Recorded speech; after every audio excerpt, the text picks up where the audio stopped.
एक दूसरे को चाबी दिए जाते हैं और एक दूसरे के आमने सामने फ्लैट में रह रहे हैं और एक दिन वो आता है कि हम अगल बगल में दूर दूर क्यों रहते हैं, अपने एक में रहने लगे, अंत में जाके वो एक में रहने लगते हैं। तो ये लिव इन रिलेशन हुआ इस अर्थ में।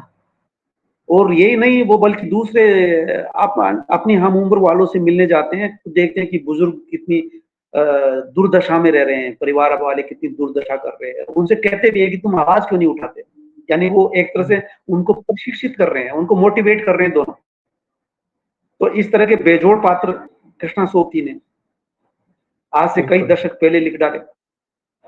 तो इस तरह से साहित्यकार ये जो समस्या आज विकट हो गई है, इसका समाधान लिव इन रिलेशन में अगर समझ में नहीं आता तो कृष्णा सोबती का समय सरगम पढ़ के देखिए, वो किस तरह से वो जीते हैं, शानदार जीवन जीते हैं अकेले रह करके भी। लेकिन वो भी अकेला, वो भी अकेली, दोनों धीरे धीरे एक साथ, दोनों के सामने फ्लैट है और एक फ्लैट में आ जाते हैं। क्योंकि वो जब चाय की जरूरत होती है तो उसके यहाँ पीने जाते हैं तो बोल रहा है कि इधर उधर आते जाते हैं, हम एक में क्यों ना रह ले। अंत में ऐसा होता, शुरू में नहीं दिखाया गया, भारतीय संस्कारों के हिसाब से उनको दूरी रखा गया, फ्लैट में रखा गया, अंत में वो एक करते हैं उनको।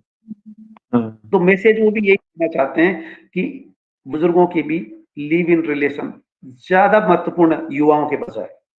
युवा तो बिगाड़ रहे हैं उसको, वो लिव इन रिलेशन नहीं, वो तो स्वार्थ है उनका कि शादी जो बंधन है, जो दायित्व है, उससे बचने के लिए लिव इन रिलेशन में रह रहे हैं। और लिव इन रिलेशन में तब तक रहते हैं जब तक दायित्व न निभाना पड़े। दायित्व जो आता है अलग हो जाते हैं, तो वो तो दायित्वहीनता है, वहां जरूरत नहीं है।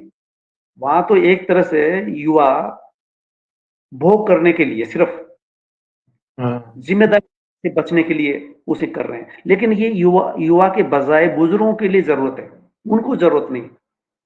सही बात, उनके लिए जरूरत है। इसलिए मैं ये स्पष्ट कर दूं, क्योंकि कोई ये कह दे कि लिव इन रिलेशन का मैं पक्ष ले रहा हूं और युवाओं को बढ़ावा दे रहा हूं, तो युवाओं के लिए मैं पहले कह देता हूं वहां गलत है। लेकिन यहाँ बिल्कुल, जो कि युवक खुद ही यहाँ विरोध करते हैं कि बुजुर्गों को ऐसा करना चाहिए। जो कोई ऐसा कदम उठाया तो घर वाले उसका विरोध करने लगते हैं, बहुएं विरोध करती है कि पापा जी ये क्या कर रहे हो, ये इस उम्र में क्या कर रहे हो, हमारी नाक कटा रहे हो, देखो युवाओं की नाक कट रही है वहां। और इधर युवा जो कर रहे हैं वो नाक ही कटा रहे हैं और वो कर रहे हैं। ये दोनों में फर्क है। यहाँ इसकी जरूरत इसलिए कि इस उम्र में तका जाए कि कोई साथ हो,